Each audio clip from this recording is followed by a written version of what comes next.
بسم الله الرحمن الرحيم. السلام عليكم ورحمة الله وبركاته. magacaygu waa Dr. Maxamed Cabdullaahi Tulsiney. waxaan ka howlgalaa isbitaalka Daynile General Hospital. waxaan ka mid ahay dhaqaatiirta ka shaqeysa qaybta caruurta.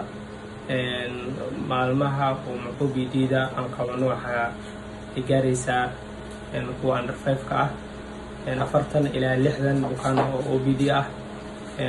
waxaa laga yaabaa inay kasoo dhex baxaan OPD-daas bukaan jiif gaaraya 10 ilaa 15 bukaan oo isku jira kuwa pediatric ah iyo kuwa SC ah. sidoo kaleeto over 5-ka sidoo kaleeto iyadana waxay gaari karaan 60 ilaa 100 marka qaar. isbitaalka area-da oo ku xiran isbitaalku aad bay u ballaaran tahay.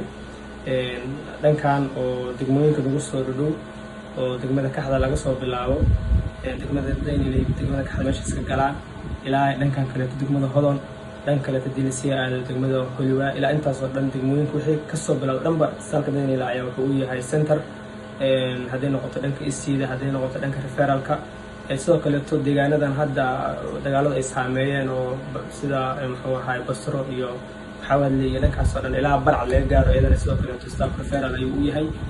hadday noqoto cuduradan oo SC-da hadday noqoto cudurada kaleeto caadiga ama isbitaalka ay soo aadaan waxaa kaleeto isbitaalka u imaada dadka gobolada ka soo qaxay oo ay saameeyeen baadka iyo biyo-yarida intaba oo waliba bilooyinka ugu dambeeyay saad u soo badanayay degmada Daynile. mustalina isbitaalka ay wada imaadaan oo u imaadaan dhan caafimaad